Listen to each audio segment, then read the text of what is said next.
Hai, welcome back to my YouTube channel. Selamat datang kembali di Waktu Cerita. Oke, buat yang belum tahu kalau misalkan visa gue untuk Australia itu di approve, silahkan mampir ke video sebelum ini. Itu memang videonya bahasa Inggris dan pertama kalinya gue membuat video bahasa Inggris dan tidak ada yang nonton setelah 24 jam. Mantap. Jadi hari ini gue bikin video lagi, semoga kayaknya emang kalian tuh lebih suka gue ngomong pakai bahasa Indonesia ya. Jadi ya kali ini gue ngomong lagi pakai bahasa Indonesia. Balik lagi ke setelan awal, balik lagi ke emang bawaan pabriknya seperti ini. Oke. Jadi ya visa Australia gue di granted. Dan karena gue sudah 2 kali pengalaman apply visa Schengen pertama dan yang kedua adalah visa Australia. Visa Schengen ditolak dan visa Australia diterima. Gue ingin membandingkan sulitan mana sih sama persyaratannya itu apa aja sih, yang ketika mengajuin visa Schengen itu syaratnya apa aja, yang ngajuin visa Australia itu syaratnya apa aja. Oke, mari kita bahas. Visa Schengen ketika gue ngajuin itu gue ngajuin melalui kedutaan Spanyol, dan gue menggunakan agen travel, agen visa gitu. Gue perlu mention nggak ya? Apa gue udah pernah mention sebelumnya? But ya, yang intinya kalian tahu gue menggunakan agent. Nah, kalau untuk yang visa Australia itu gue sendiri, gue kerjain sendiri. Dari segi biaya, normalnya untuk ngajuin visa Schengen itu kita itu hanya keluar biaya 200 untuk pendaftaran dan sekitar 1.500.000 pada saat itu untuk visanya. Jadi total 1.700.000. Tapi karena gue menggunakan agent, itu yang biaya yang harus gue keluarkan adalah 3.500.000. Ya, jadi kurang lebih 2 kali lipat. Oke? Itu untuk visa Schengen. Untuk visa Australia, biayanya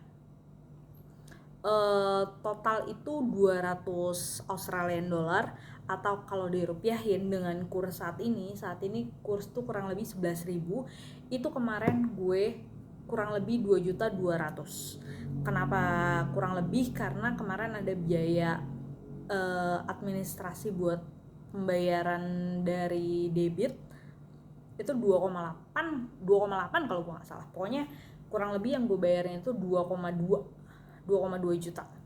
Jadi yes, kalau secara mandiri, kalau misalkan Schengen secara mandiri dan Australia secara mandiri, Australia biayanya lebih mahal.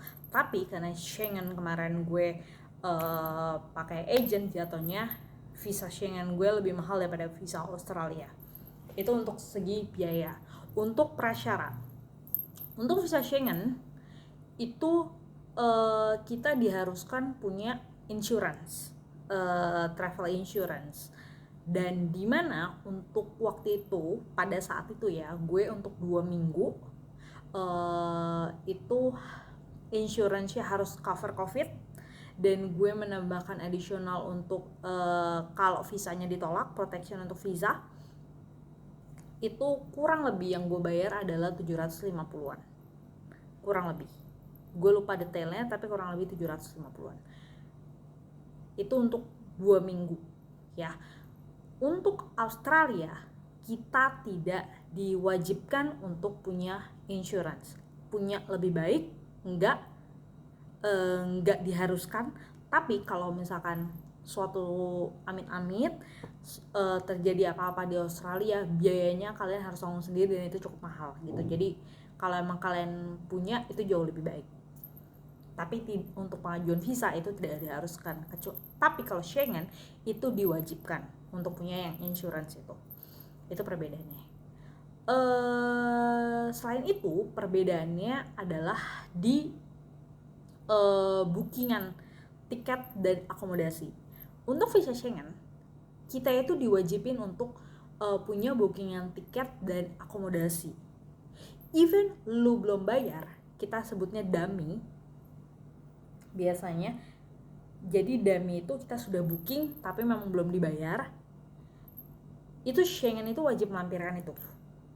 Jadi entah itu tiket atau akomodasi yang real, yang sudah kita bayar, sudah lunas, atau yang masih dalam bentuk dummy atau sudah di booking, form confirmation kalau kita udah booking gitu. Nah kalau Schengen itu diwajibkan punya itu juga. Kalau si Australia kita itu nggak dibutuhin. Jadi ketika lu konfirmasi ke imigrasi, ke embassy-nya, itu memang tidak dianjurkan, tidak direkomendasikan untuk booking tiket dan akomodasi sebelum visanya itu granted. Jadi kalau misalkan amit-amit visanya nggak granted, kita itu nggak harus keluar uang untuk si tiket dan akomodasi itu gitu. Jadi lebih meminimalisir resiko kalau misalkan visa itu ditolak. Tapi kalau Schengen, karena kita sudah biasanya kalau setahu gue yang kalau dummy confirmation, kita udah booking tapi belum dibayar, itu confirmation, kita harus confirmation tuh kalau nggak salah waktunya 3 hari atau seminggu gitu untuk si dummy itu gitu. Jadi kalau misalkan dalam jangka waktu itu kita nggak bayar, itu bookingannya dianggap angus, batal gitu. Jadi nah gue nggak tahu sistematika si dummy ini bagaimana, cuma setahu gue seperti itu. Nah kalau misalkan yang sudah lunas tiket dan akomodasi, yang lebih meyakinkan embassy, dia mau pakai tiket dan akomodasi yang sudah lunas, resikonya adalah kalau misalkan visa ini nggak granted, si tiket dan akomodasi ini bisa aja angus. Jadi disarankan untuk beli yang refundable atau yang bisa reschedule. Disarankan kalau mau beli langsung benar-benar asli jadi tiketnya gitu. Karena menurut gue itu juga kayak jadi pertimbangan nggak sih kalau lo belinya yang asli, yang emang udah dibayar gitu. Nggak tahu sih, karena gue ditolak ya. Jadi gue nggak boleh banyak bercerita tentang Schengen karena punya gue ditolak. Jadi gitu. Itu perbedaannya kalau dari segi keuangan. Kebetulan gue setelah baca pas segala macam, keuangan tetap sama, baik Aussie atau Schengen kurang lebih di atas. Untuk sendiri kurang lebih harus kalau bisa di atas 50. Terus itinerary, dua-duanya juga butuh itinerary. Apalagi ya, kakak, paspor, ya itu juga dua-duanya butuh. Oh sama ini pengajuannya. Jadi kalau Aussie kita bisa mengajukan secara online lewat websitenya IMI Home Affairs. IMI Home Affairs, pokoknya kalau gue nggak salah itu websitenya. Kalian silakan kembali ke video gue yang kemarin diupload, di situ udah lengkap, dan di kolom deskripsi itu gue ada yang lampirin dimana kalian kalau mau apply visa Australia. Nah kalau di Schengen kita itu ada 2 pilihan.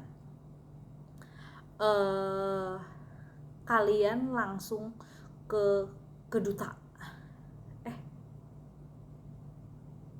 Iya benar, ada beberapa Schengen yang langsung ke kantor, bukan kantor kedutaan sih itu namanya, kantor pelayanan untuk yang visa, tapi itu bukan kedutaan. Kayak gue Spain kemarin, dia itu bukan kedutaan, dia tuh emang konsular gitu, kayak konsular gitu, tapi bukan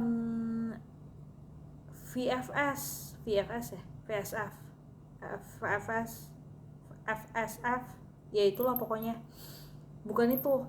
Dia ada konsular sendiri untuk yang Spain kemarin ya. Nah itu bisa ke konsular, itu bisa ke VSF, VFS, ya itulah pokoknya, itu bisa lewat situ. Dan setahu gue itu pengajuannya tuh ada yang beberapa negara Schengen kayak Belanda itu ada juga yang bisa ngajuinnya di Bali,